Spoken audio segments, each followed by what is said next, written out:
Session शुरू करने जा रहे हैं। सर एक बार फिर से बहुत बहुत स्वागत है आपका। शुरुआत बहुत सारी कविताएं आपने लिखी, बट मन में जो आता है कि आज प्रारंभ किस कविता से हो। धन्यवाद अमित जी। सबसे पहले तो मैं ये बता दूं कि मैं यहाँ मेहमान बन ही नहीं सकता, ये मेरा घर है। तो इसलिए अपने घर में अपनों के बीच कविता सुनाने का जो सुख मुझे आज प्राप्त हो रहा है, उसके लिए आयोजकों को बहुत बहुत धन्यवाद।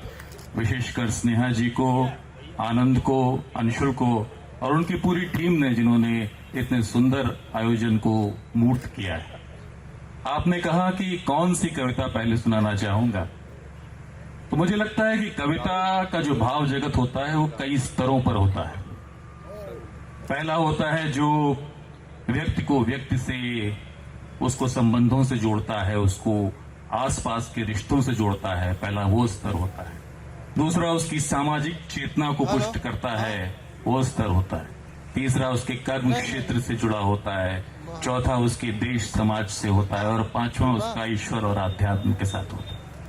तो इन सभी स्तरों को छूने का प्रयास करूंगा।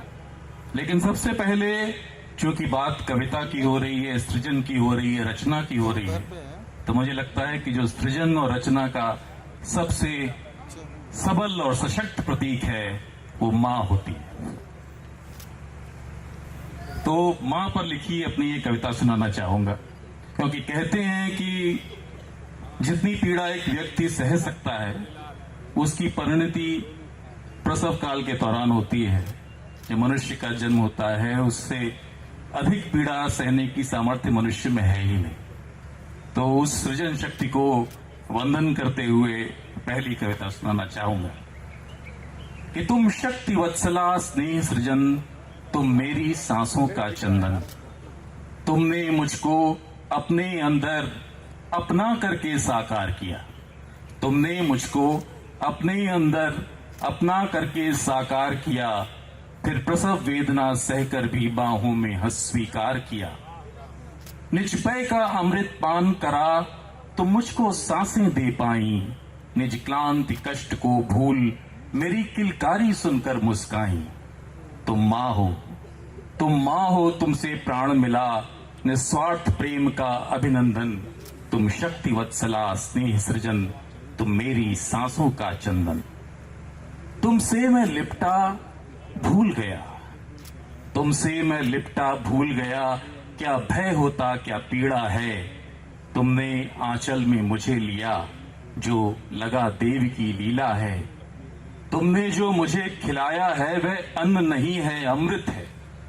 तुमने जो मुझे खिलाया है वह अन्न नहीं है अमृत है। अपना भी हिस्सा दे डाला, जो देकर ही बस गर्वित है। इतने सुंदर जगमग जग में, इतने सुंदर जगमग जग में, तुमको मैं लगता सुंदरतम। तुम शक्ति वत्सला स्नेह सृजन, तुम मेरी सांसों का चंदन। तुमने ही मुझे सिखाया था, तुमने ही मुझे सिखाया था, उठना चलना गिरकर उठना। तुमने ही मुझे सिखाया था, उठना चलना गिरकर उठना। तुमने ही तो सहलाया था वह मेरा छिला हुआ घुटना। तुमने गुस्से में डांटा भी, तुमने झल्लाकर झिड़का भी। तुमने गुस्से में डांटा भी, तुमने झल्लाकर झिड़का भी।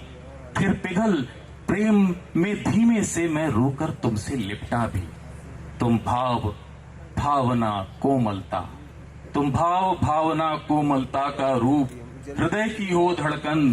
तुम शक्ति वत्सला स्नेह सृजन, तुम मेरी सांसों का चंदन। तुम आज पोपले मुख से भी मेरा ही नाम लिया करती।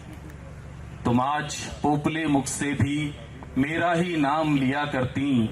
तुम अपना दर्द छिपाकर भी मुझको मुस्कान दिया करती। तुमने अपना सब दे डाला, तुमने अपना सब दे डाला। अपना सुख यौवन प्रिय अपने, मैं बदले में क्या दे पाया, बस कुछ स्मृतियां और कुछ सपने। माँ की है कितनी चाह सरल, माँ की है कितनी चाह सरल, बच्चे का सुखमय हो जीवन। तुम शक्ति वत्सला स्नेह सृजन, तुम मेरी सांसों का चंदन, तुम मेरी सांसों का चंदन। इसकी रचना जब आपने की तो मैं वही जब आपकी कविताएं पढ़ता हूं, उसको जब एक एक करके पढ़ता हूं और एक बार नहीं कई बार जब पढ़ता हूं तो लगता है कि कौन से भाव में आके आपने इसकी रचना की होगी। जब लिख रहे होंगे उस वक्त तुरंत ये भाव आए होंगे या ये भाव बहुत दिनों से चल रहे होंगे और उस वक्त आपने उकेरे होंगे इसको। आपने तो उत्तर दे दिया कि भाव बहुत दिनों से चलते हैं, रहते हैं, कहीं पर स्थिर किसी कोने में पड़े होते हैं, फिर कोई घटना होती है या कोई स्मृति कौंधती है जिससे वो विचार अपने आप मेरे ख्याल से उकेरना पड़ता नहीं है, वो अपने आप ऊपर आ जाता है और उसी भाव उसी भावना के साथ शायद इस कविता की रचना हुई होगी। इतना सोच कर तो नहीं लिखा, महसूस करके लिखा था, तो जो महसूस किया वही लिख दिया। जो महसूस किया वही लिख दिया। आजकल सामाजिक स्तर पे बहुत सारे बातें बहुत हो रही हैं। संवेदना वेदना का वक्त शायद दोबारा आ रहा है। लोग संवेदनशील होने की बात तो कर रहे हैं, क्या हो रहे हैं या सिर्फ बात हो रही है? आपकी अगली कविता मैं चाहता हूं जिन रिश्तों पे आपने कविताएं लिखी, संबंधों पे आपने कविताएं लिखी, उसमें सामाजिक ताना बाना एक बड़ा अहम एक उसकी कड़ी रहा। क्या सुनाना चाहेंगे इसके बाद? दूसरी कविता है पिता पे, क्योंकि मुझे या मेरे शब्दों को अगर किसी ने पंख दिए तो मेरे पिता ने दिए। और जैसा वो खुद बोलते हैं कि पिता में विवेक होता है, लेकिन मुझे लगता है कि पिता में विवेक और मोह दोनों होता है और दोनों की अभिव्यक्ति अलग अलग क्षणों में दिखाई देती है और उसके बीच में जो संतुलन बैठा लेता है वही पिता होता है। और पिता की बहुत सारी बातें हमको उस समय समझ में नहीं आती, बाद में आती हैं, खास तौर से तब आती हैं जब हम खुद पिता बन गए होते हैं। तो उसी भाव को प्रदर्शित करती है ये कविता कि मेरे जैसे होगे तुम जब समझोगे तब पिता कौन है। मेरे जैसे होगे तुम जब तब समझोगे पिता कौन है, और पिता बनोगे तब जानोगे, पिता बनोगे तब जानोगे स्नेह मुखर क्यों दिखा मौन है। यही कहा था उस दिन जब मैं खींच विकल झुंझलाया था। इतनी भी क्या फिक्र स्वयं मैं कर सकता बतलाया था। कुछ चिंता में कुछ सोच गहन तब बोले थे वे मुस्काते। कुछ चिंता में कुछ सोच गहन तब बोले थे वे मुस्काते। हाँ कर सकते तुम बड़े हुए, हाँ कर सकते तुम बड़े हुए, पर हाथ अभी भी घबराते। मैं कैसे छोड़ूं वह उंगली, मैं कैसे छोड़ूं वह उंगली जो उस बच्चे की थामी थी, जिसने तब सहमे घुटनों की उड़ने की ताकत जानी थी। अब माना खुद उड़ सकते हो फिर भी कैसे स्वीकार करूं, अब माना खुद उड़ सकते हो फिर भी कैसे स्वीकार करूं। वह बरबस ही दिख जाता है जितनी कोशिश हर बार करूं। फिर उस दिन की मैं बात करूं, फिर उस दिन की मैं बात करूं तुम फूट फूट कर रोए थे। फिर उस दिन की मैं बात करूं तुम फूट फूट कर रोए थे। मैंने तुमको तब डांटा था, तुम सुबक सुबक अध सोए थे। तब कौन रात में आकर चादर तुम्हें उड़ाकर लौटा था। तब कौन रात में आकर चादर तुम्हें उड़ाकर लौटा था। तब किसने माथा सहलाया जो तुम्हें सुलाकर लौटा था। यह माना मैंने कभी नहीं यह बोला तुमसे प्यार करूं। यह माना मैंने कभी नहीं यह बोला तुमसे प्यार करूं। फिर भी हर भाव भांप कर मैं हर बात समझ स्वीकार करूं।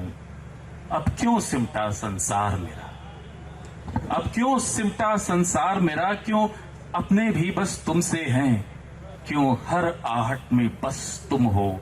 क्यों सपने भी सब तुमसे हैं। मुझको अब यह पता पिताजी ऐसे ही क्यों होते हैं। मुझको अब यह पता पिताजी ऐसे ही क्यों होते हैं। क्यों देख हमें मुस्काते हैं और नहीं देख पा रोते हैं। अब मुझको भी यह पता चला, अब मुझको भी यह पता चला जो कंधे पर था चढ़ जाता। वह आज निकल कर आगे मुझसे मुझे चिढ़ाकर बढ़ जाता, पर जिसे देख मैं गर्भतोष में गले लगाकर मुस्काता, है वही पिता जिसको बच्चे के पढ़ने का सुख हर्षाता। यही सोचकर पिता मेरी स्मृति से भीग रहे हैं, यही सोचकर पिता मेरी स्मृति से भीग रहे हैं। कब आएगा बेटा मिलने, मुट्ठी अपनी भींच रहे हैं। आएगा तो गले लगाकर उससे मैं यह फिर बोलूंगा, आएगा तो गले लगाकर उससे मैं यह फिर बोलूंगा। अब समझे तुम, उंगली क्यों ना छोड़ी मैंने, क्यों ना छोड़ूंगा, उंगली क्यों ना मैंने छोड़ी, क्यों ना छोड़ूंगा। धन्यवाद।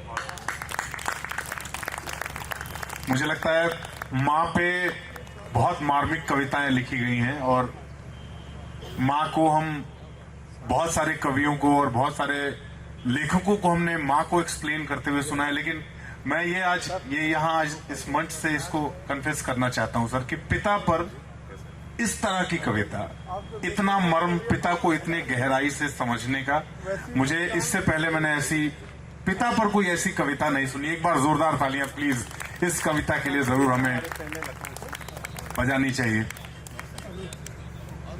हम सोशल स्ट्रक्चर की अभी बात कर रहे थे सर, आपने माँ और पिता, और यही संसार है, संसार यहीं से शुरू होता है।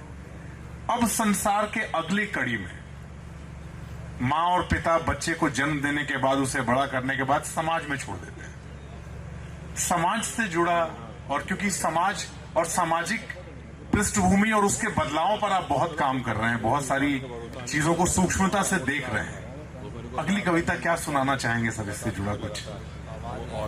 अभी आपने बताया कि फिक्की फ्लो महिलाओं से जुड़े बहुत सारे काम कर रही है, और जैसा कि कल मैं स्नेहा जी से बात कर रहा था, वो बता रहे थे कि फीमेल लिटरेसी के लिए फिक्की फ्लो काफी काम कर रहा है और बेटी कमाओ के क्षेत्र में उसने काम करने शुरू किए हैं।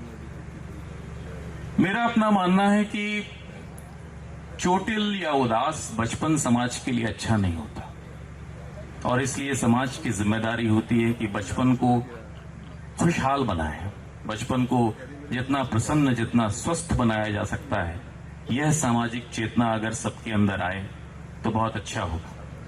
हम अपने इर्द गिर्द देखते हैं कि बहुत सारी बेटियों के साथ गलत होता है, और ऐसी ही एक घटना कुछ वर्ष पहले हुई थी जो समाचार पत्रों में और मीडिया में बहुत आई। उसके बाद जो मन उद्वेलित हुआ, उसके पश्चात मैंने एक कविता लिखी थी कि आत्मा के घाव, जो बच्चियों का यौन शोषण होता है। और यहाँ इस कविता को सुनाने का उद्देश्य सिर्फ इतना है कि हम सबके अंदर इस चेतना को झकझोर सकें और फिर से जो है अपनी सामाजिक चेतना को और स्वस्थ और पुष्ट कर सकें। तो अगली कविता है आत्मा के घाव। वो सिर्फ एक छोटी सी बच्ची थी, वो सिर्फ एक छोटी सी बच्ची थी, अपनी बड़ी बड़ी बोलती आंखों को मटकाते, अपनी बड़ी बड़ी बोलती आंखों को मटकाते जब बातें करती थी तो चांद सितारे भी उतर कर उसकी शहद सी आवाज में डूब जाते थे। रंग बिरंगी छींट वाली फ्रॉक पहने जब अपने नन्हे पांव थिरकाती, फूलों के बीच मुस्कुराती, तो बादलों में छिपी परियां भी उस पर गुमान करती थी। बड़ी प्यारी थी, बड़ी प्यारी थी, पर थी तो सिर्फ एक छोटी सी बच्ची। किसी ने उसका नाम बताया, क्या फर्क पड़ता है, किस जबान में उसकी तोतली सरगम गूंजी, क्या फर्क पड़ता है। फर्क तो इस बात से पड़ता है कि जब उन भेड़ियों ने उसकी कोमल खाल में अपने पहने दांत अड़ाए और उसकी आत्मा को अपनी लार में डुबोया, जब वो दर्द से चीखी चिल्लाई, किसी को नहीं सुनाई दी उसकी पुकार। वो तो सिर्फ एक छोटी सी बच्ची थी जिसके सपने थे, खिलौने थे, लोरियां थी, कहानियां थी। ना उसका कोई नाम था, ना उसका कोई मजहब। किसी ने उसकी पुकार सुनी हो या ना सुनी हो, किसी ने उसकी पुकार सुनी हो या ना सुनी हो, तुमने क्यों नहीं सुनी? तुम मुझसे बचाने क्यों नहीं आए कृष्ण? वो तो द्रौपदी से भी ज्यादा असहाय थी, वो छोटी सी बच्ची।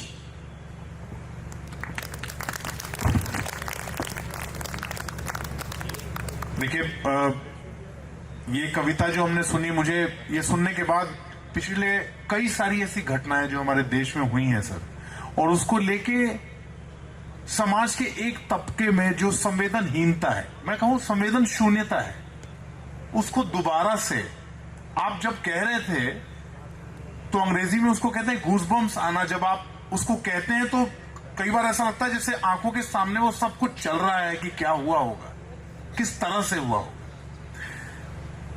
अपने अगले कविता की तरफ बढ़ने से पहले मैं पिछले कुछ महीनों से एक चीज लगातार सोच रहा हूं सर कि नेतृत्व कितनी बड़ी चीज होती है, लीडरशिप का कितना महत्व होता है, चाहे वो देश हो, समाज हो, कंपनी हो, डिपार्टमेंट हो, विभाग हो। लीडरशिप को लेके मैंने आपने एक बार चर्चा भी की थी और आपने कहा था लीडरशिप चाहे समाज के किसी भी तबके में आप देखें, वो एक बहुत अहम रोल होता है। इस पर कुछ सुनाना चाहेंगे सर? आज यहाँ आज हमारे बीच यहाँ पर बहुत सारे लीडर्स मौजूद हैं जो अपने अपने क्षेत्र में लीडरशिप दे रहे हैं। प्रशासन से जुड़े हुए लोग हैं और फिक्की से जुड़े हुए लोग हैं, एकेडमिक वर्ल्ड से जुड़े हुए लोग। तो मुझे लगता है कि लीडरशिप का सबसे बड़ा गुण है अपनी टीम को साथ लेके चलना, और उसके लिए जिस उदारता की आवश्यकता होती है, जिस बड़प्पन की आवश्यकता होती है, उसी को रेखांकित करती है ये कविता बरगद। ऐसे ही बड़ा नहीं हो जाता है बरगद, ऐसे ही बड़ा नहीं हो जाता है बरगद। कुछ तो है कि जमीन भी नहीं बांध पाती है उसका फैलाव, उसकी जटाएं विनम्रता में झुककर छू लेना चाहती हैं अपने जीवन का लक्ष्य, अपने अस्तित्व का सच। ऐसे ही बड़ा नहीं हो जाता है बरगद, कितने युगों की साधना के बाद मिली अपनी छाया का दान करके, अपने आयुष्य का वरदान देकर ही बनता है बड़ा। शांत, स्थिर, अविचल खड़ा, सबको देता है आशीष, अभय, संतोष और अमरता। यही तो है उसका बड़प्पन, यही तो है उसका बड़प्पन। नहीं तो गमले की मिट्टी में सिकुड़ा उसी प्रजाति का वृक्ष, नहीं तो गमले की मिट्टी में सिकुड़ा उसी प्रजाति का वृक्ष, झूठे दर्प में अकड़ा, बिना दया क्षमा की छाया के, बिना दया क्षमा की छाया के अपने बौनेपन की भद्दी नुमाइश करता हुआ बरगद नहीं बोनसाई कहलाता है, बरगद नहीं बोनसाई कहलाता है।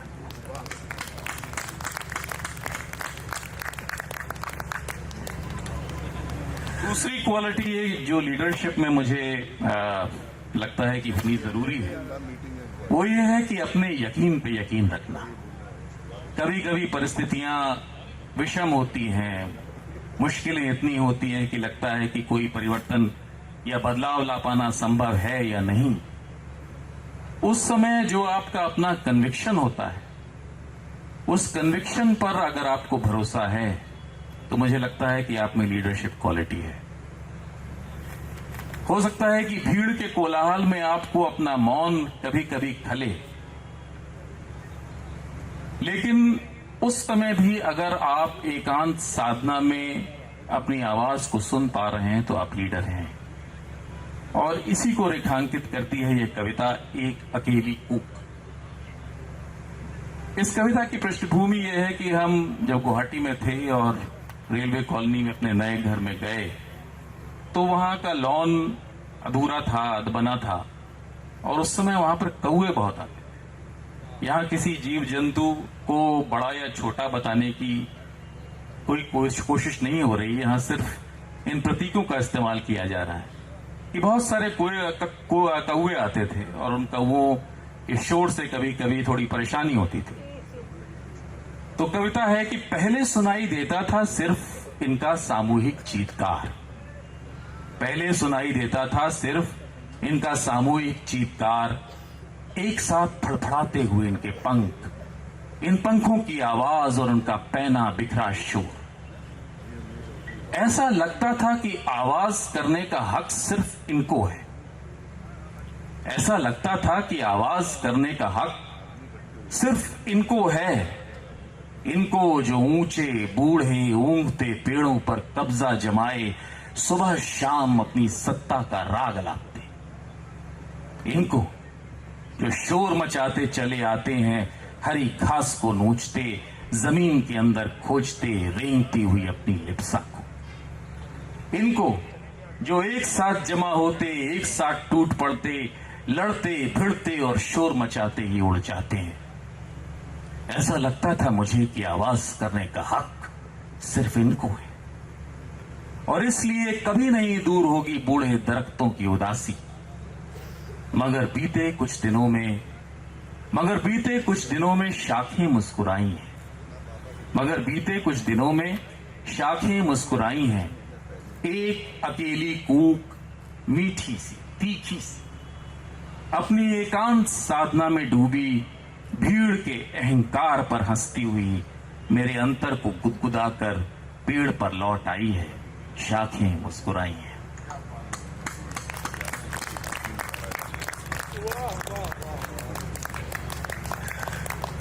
इस तरह के खासतौर पे मुझे लगता है समय हम धीरे धीरे आगे बढ़ रहे हैं, और जैसे जैसे आगे बढ़ रहे हैं इन कविताओं का अनुभव मुझे ऐसा लग रहा है, ऐसे मुद्दों पे, ऐसे विषयों पे कविता की कल्पना करना अपने आप में किसी भावना को किस लेवल पे जाके सोचना है, मैं वही इस वक्त महसूस कर रहा हूं सर। आगे बढ़ते हैं अपने सेशन में। भारत, आज भारत नाम लेने में खासतौर पे हम अब इंडिया कम बोलते हैं। मैंने अब इंडिया कम बोलना कम, हालांकि मैं शुरू से भी नहीं बोलता था। भारत बोल के ऐसा लगता है जैसे you are owning a responsibility. एक भारतीय होना, भारत का होना इस दुनिया में आज एक कितनी बड़ी बात हो गई है। भारत पर आपकी एक कविता है, भारत को समाहित करती हुई कविता है, वो सुनना चाहेंगे सर आपसे। जरूर। भारत पर लिखी हुई मेरी ये कविता है कि इसमें ये बताया गया है कि देश जो है वो सिर्फ भौगोलिक सीमाओं का नाम नहीं है। देश एक प्राण चेतना है, देश संस्कृति है, सांस्कृतिक विरासत है, अस्मिता है, और जो आज हमारे चेतना में जो भी है वो देश ही। तो उसी को प्रदर्शित करती हुई, उसी को रेखांकित करती हुई ये कविता है। ये कुछ आड़ी तिरछी रेखाएं कब हृदय प्रेम से भरती हैं, कुछ आड़ी तिरछी रेखाएं कब हृदय प्रेम से भरती हैं, कुछ सहमी सिमटी सीमाएं आकार बना बस करती हैं। जो गर्व भरे पहचान बने, वह राष्ट्र बने, सम्मान बने। जो भीतर तक है रचा हुआ, वह नाम नहीं, विन्यास नहीं। जो भीतर तक है रचा हुआ, वह नाम नहीं, विन्यास नहीं। जो श्वास श्वास में बसा हुआ, भूगोल नहीं, इतिहास नहीं। वह श्रद्धा है, विश्वास प्रबल। वह श्रद्धा है, विश्वास प्रबल। वह सब भावों में भाव सरल, जिसमें बसने को देव स्वयं सदियों से रहते लालायित। जिसमें बहती है पुण्य सलिल, धड़कन बन जीवन रूपायित। मुझसे पहले भी हर क्षण में, मुझसे पहले भी हर क्षण में, सबने देखा है कण कण में। भगवान लगाए ध्यान यहाँ, मर्यादाओं का मान यहाँ। सच्चिंतन में, आराधन में, सागर मथना विष्पान यहाँ। नर बन जाते हैं ईश यहाँ, पूजे जाते वागीश यहाँ। वह पहला छंद यहाँ जन्मा, वह पहला छंद यहाँ जन्मा। वह देव की नंद यहाँ जन्मा, जिसमें पत्थर निष्प्राण नहीं, अविचल हिमखंड यहाँ जन्मा। जिसमें महकी है धूप सदा, मुस्काकर ठहरी छांव यहाँ। पत्तों पत्तों में गीत यहाँ, कलरव में संगीत यहाँ। बस हृदय जीतना लक्ष्य रहा, और धर्म बचाना जीत यहाँ। सब और शांति, सब सुखी रहें, सबका मंगल कल्याण करें। जो है उदार और अपनाता, हर अतिथि कहीं से जो आता, और पुरुष प्रकृति में पा जाता, नव सृजन मूल नव निर्माता। जिसमें जीवन ब्रह्मांड खुला, जिसमें कर्मों का कांड खुला। भूखंड नहीं यह दिव्य पुंज, जो पृथ्वी का श्रृंगार बना। यह कुछ तिथियों का सार नहीं, यह महाकाल अंगार बना। यह महाकाल अंगार बना, यह धर्म ध्वजा का वाहक है। यह धर्म ध्वजा का वाहक है। यह भक्ति भावना भारत है।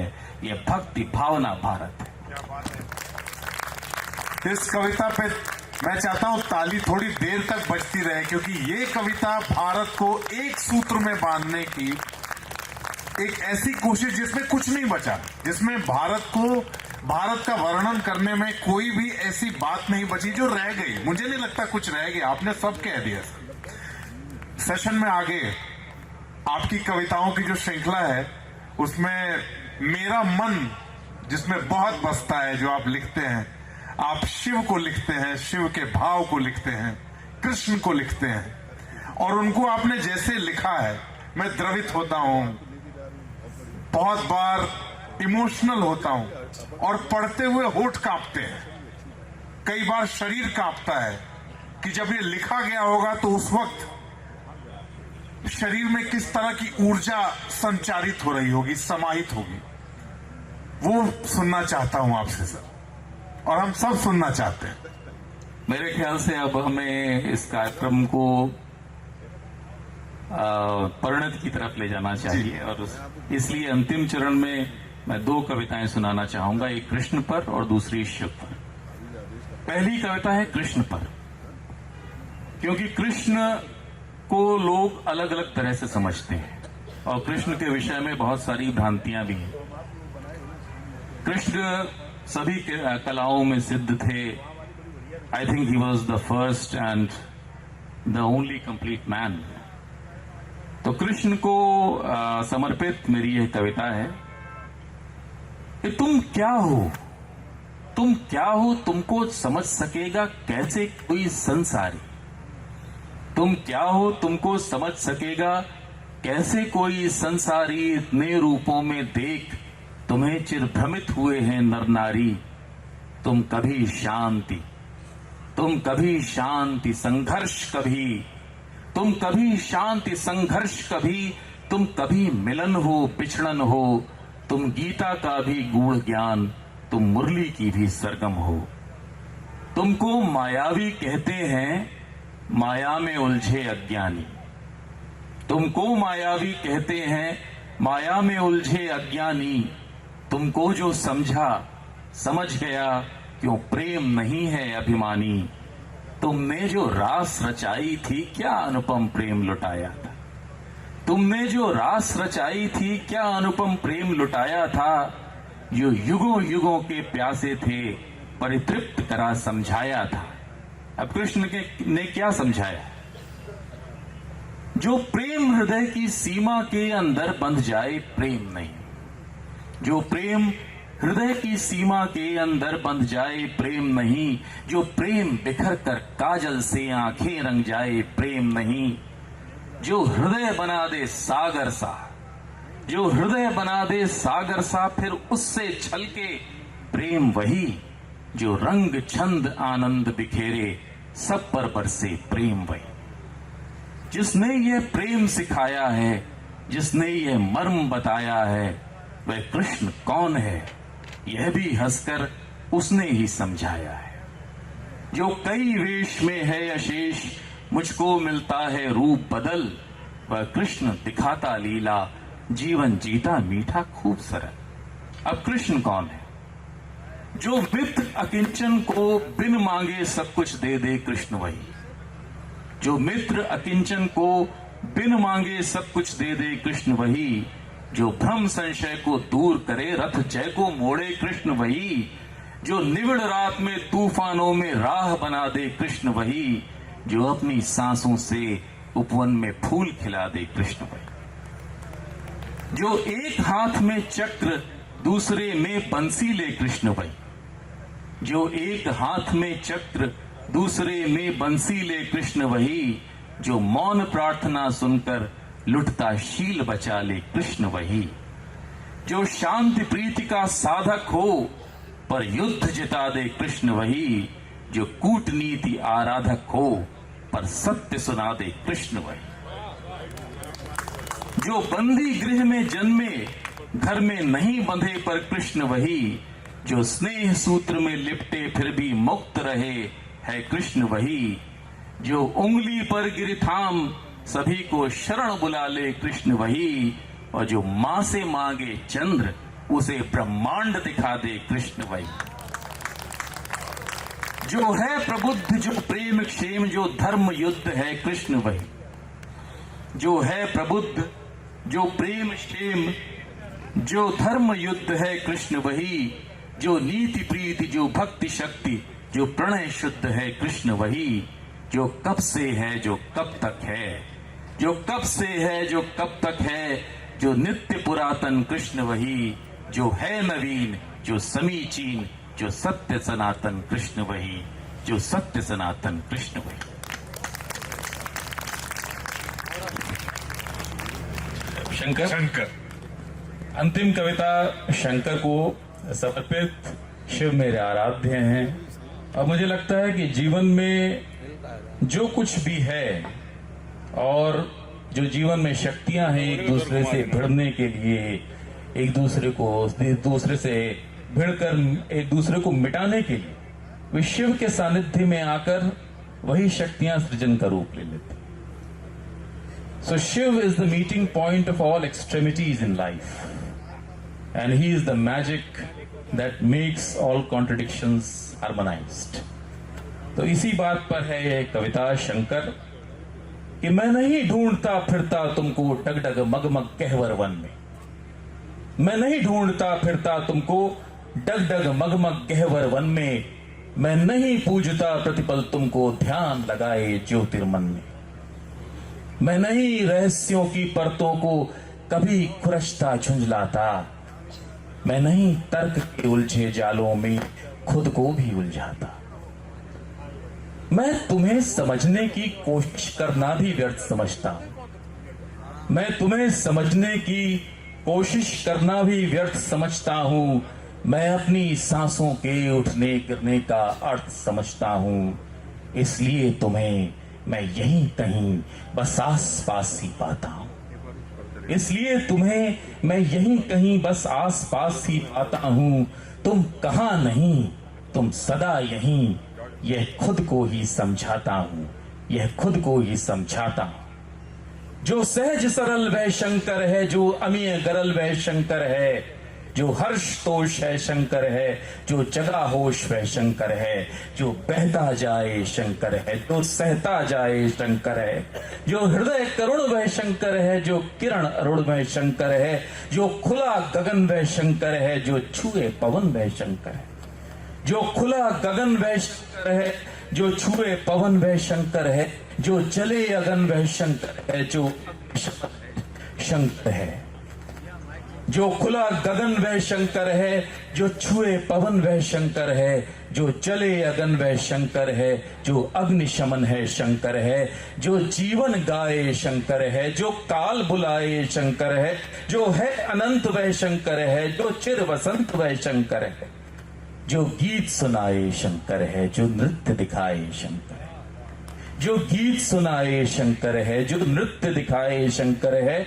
जो छंद रचाए शंकर है, जो रंग सजाए शंकर है, जो मुझे हंसाए शंकर है, जो मुझे रुलाए शंकर है, जो मुझे हंसाए शंकर है, जो मुझे रुलाए शंकर है, जो उंगली थामे शंकर है, जो हाथ झटकते शंकर है, जो उंगली थामे शंकर है, जो हाथ झटक दे शंकर है। मैं कैसे शब्दों में बांधूं, मैं कैसे शब्दों में बांधूं, मैं कैसे शब्दों में बांधूं, जो बंधा नहीं वह शंकर है, जो बंधा नहीं वह शंकर है। धन्यवाद।